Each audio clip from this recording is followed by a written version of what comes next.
In these ancient ruins lies a dark, secret connection to the Antichrist that I will uncover in a moment. But first, Tim Cohen reveals eye-opening details about the British royal family.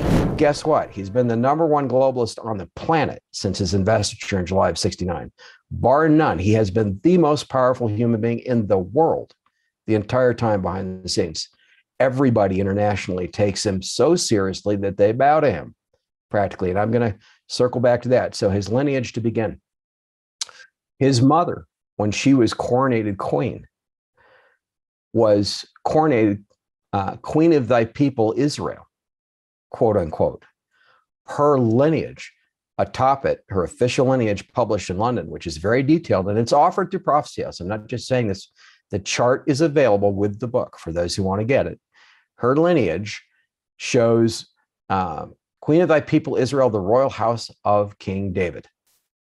They explicitly claim to sit upon the throne of David. The British monarchy does. And that's been taken seriously enough in Israel for it to be announced on national television that Prince Charles is a descendant of King David. That happened before the first edition of the book was published in 1998. That could not happen unless there were rabbis in Israel behind the scenes saying, okay, who can we look at who's got a lineage we think we can verify who might be a descendant of King David, since our temple genealogies, the genealogical records were destroyed with the Second Temple. What are we going to be able to come up with now? And that is what they came up with. And okay, what's amazing to me is that you said they announced that twice in Israel? At least twice, yeah, before 1998.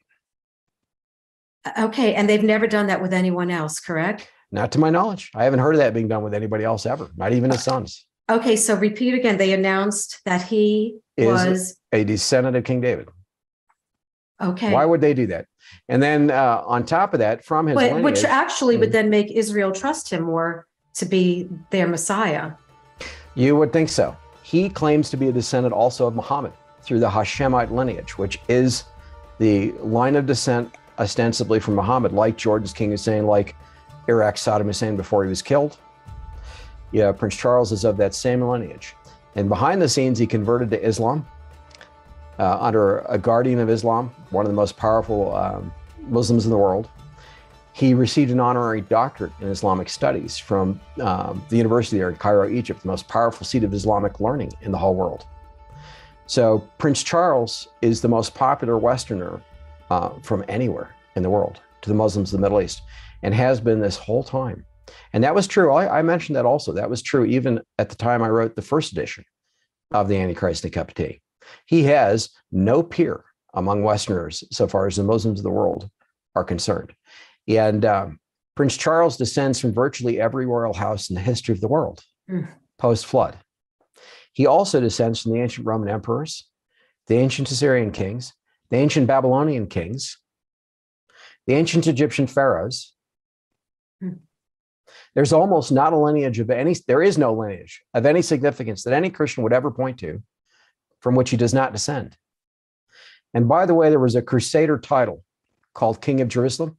The Crusaders, when they captured Jerusalem from the Muslims, the Crusader who was in charge of Jerusalem was titled King of Jerusalem. That's the Habsburg lineage today, the Habsburg dynasty. Prince Charles descends from that. And guess who the title belongs to today, if not the Habsburgs? If they were to give it to anybody else, it's actually to Prince Charles. He's of that lineage. And when he's in control of this territory in Jerusalem and so forth in the not too distant future, he is King of Jerusalem per that title, that Crusader title. Okay, Tim, explain in the scripture you said in Genesis, I read in your materials about the tribe of Dan and how that would relate to Prince Charles. Okay, I'll tell you about that and something that I didn't mention in this interview that just happened with regard to Prince Charles before he became king, before his mother died. So in Genesis, Jacob was blessing his children. And the statements that he made were, among other things, prophecies concerning their line that would come after them. Of the tribe of Dan, he said, Dan is a serpent by the way, who strikes the horse's heels so that its rider goes backward. I have or falls backward. I have waited for your salvation, Lord. That's what Jacob said to Dan. Okay. So the word translated as serpent there is the same as the word used in Genesis 3 for the devil, which translates also as red dragon. That is something we know factually from Revelation 12, where that serpent is referred to as the red dragon and as Satan, right? Directly, explicitly. So Dan is a red dragon, by the way, who strikes the horse's heel. Now we know of Genesis 3, verse 15, that there would be conflict between two seeds. Conflict between the woman's seed, meaning Eve's seed, and the serpent's seed, meaning the red dragon's or the devil's seed, right? So that the devil's seed would strike the woman's seed's heels, right? His heel. That's what it's typically translated as, but the meaning of the Hebrew actually is his protuberant, the things that stick out from the body. So it could compass the hands, the feet, and the head, all the places Christ was crucified, and where the cornet was placed on his head. So the serpent would strike, or his seed would strike the woman's seed's heel, or his protuberance, the crucifixion, and in turn, the woman's seed would crush the head of the serpent's seed, right? Okay, so now we come to this prophecy on Dan. Dan is a red dragon, by the way, who strikes the horse's heels so that its rider goes backward. I have waited for your salvation, Lord, right? The word salvation there is Yeshua. I have waited for your Yeshua, Lord. So Dan is a serpent who strikes the horse's heel. The rider goes backward. I've waited for your Yeshua, Lord, right? So there are two versions of Prince Charles' achievement shown in all editions of the Antichrist in Captivity. So the first edition also, the official and the unofficial. On the official one, the unicorn is bound, and that there's a chain that's called a restrainer in heraldry. That's actually what it's called. The chain restrains the unicorn by being bound to the compartment below it, and below that unicorn is the red dragon of Wales in the compartment, not touching it. So on the official version, the red dragon is in that compartment, not touching it. It's encircled by a gold compartment. Above that compartment, resting on it, are the hooves of that unicorn, which is not rearing back, and it's chained to the base of that compartment. That's the official arms. The little horn of the eyes of man is restrained, and the red dragon is not touching the compartment below it, okay? The unofficial version is really interesting because the red dragon suddenly touches the compartment. The unicorn rears back.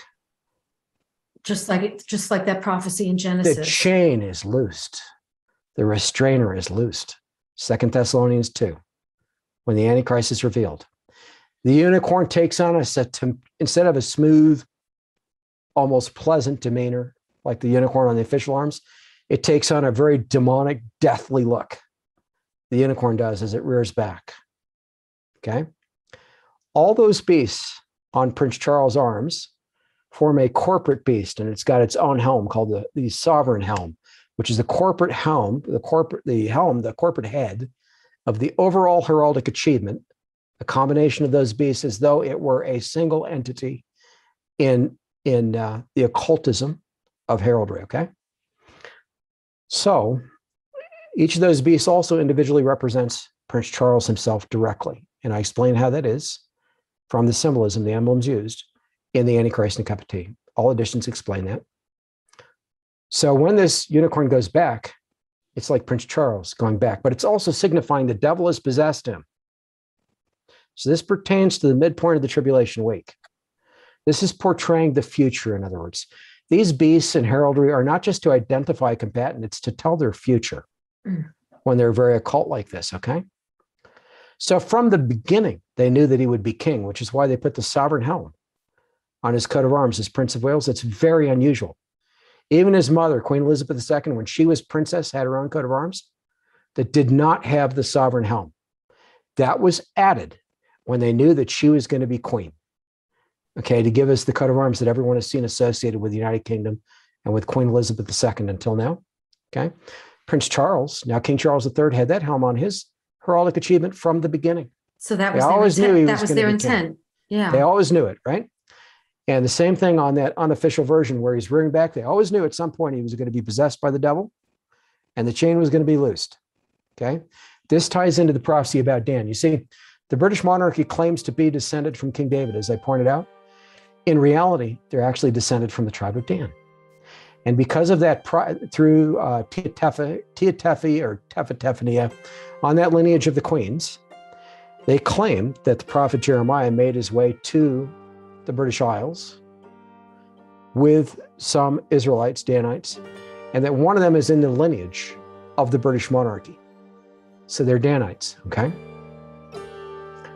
And why that's significant that they actually are Danites, two reasons. One is it was the tribe of Dan that led ancient Israel into idolatry, which resulted in the schism between Judea and Israel, the civil war that divided the kingdom, so that we got Judea and Israel. That's all because of the tribe of Dan.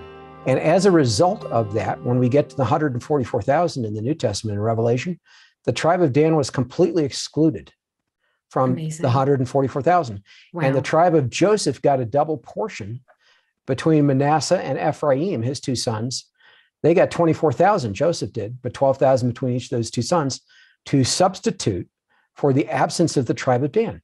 Now, Christians looked at this, and before Christianity, Israel's sages looked at this, and they said the Antichrist, the black one is what they called him, rather than the Prince of Darkness, would come from the tribe of Dan because of that prophecy in Genesis. So they knew there was a war between Yeshua, salvation, and the devil, the red dragon, portrayed around Dan from that prophecy. And it is actually depicted, portrayed on Prince Charles' coats of arms. Now, King Charles III's coats of arms. Charles is the Black Prince, heraldically, and I point this out from the symbols on his coat of arms. He has been, since he was invested Prince of Wales in July of 1969, been known as the Black Prince because he wears the badge of the Black Prince, who is the founding Prince of Wales of the Order of the Garter, the oldest and most prominent and most powerful order of chivalry knighthood in the world, founded in the 14th century. Okay, he wears the badge where? He wears it on one of his fingers, on one of his hands. He wears it. It's a gold signet ring that has the badge of the Black Prince on it, but that same badge, it's 3 ostrich feathers encircled by a coronet, which is supposed to be his crown as Prince of Wales, but encircled by a coronet known as the Black Prince. It's the Black Prince's badge. He wears it on a signet ring, but it's also in one of the compartments on his coat of arms. It's also a druidic awen. The 3 ostrich feathers are arranged to represent a druidic awen. So I talk about that. The awen symbol is a precursor to the mark of the beast. Historically, the design of the picket-shaped UPC and EAN barcodes is related to something called the Ogham alphabet of Druidry, and also to the Awen of Druidry and Neo-Druidry, both classical and Neo-Druidry. And I address this in my book on the Mark of the Beast, but all that ties in under Charles. And the central symbol of this Neo-Druidry is, and they're the Gorsed Druids, that's what they're called, is the red dragon, the same red dragon that's on Charles' coat of arms, the same one that represents Satan, the same one that Wales has adopted as their national symbol. It is the central symbol of Gorsed Druidry. And so they have the Awen and so forth, all tied into the mark of the beast. But at any rate, Charles that's connected to the tribe of Prince. that's connected to the tribe of Dan. It is, because Israel's ancient sages said that the black one would come from the tribe of Dan. The tribe of Dan was cut off from the other 12 tribes of Israel. Why? Because they built a pagan altar. How crazy is that from the banished tribe that the Antichrist will emerge and turn the third temple altar in Jerusalem into a pagan altar? So the very thing that the tribe of Dan was cut off for doing is what the Antichrist from the tribe of Dan is going to do himself. Now, who's going to be right there when the Antichrist desecrates the temple? His army. In fact, his army is ready in position, but most people don't even see it. Click the video on the screen to learn more.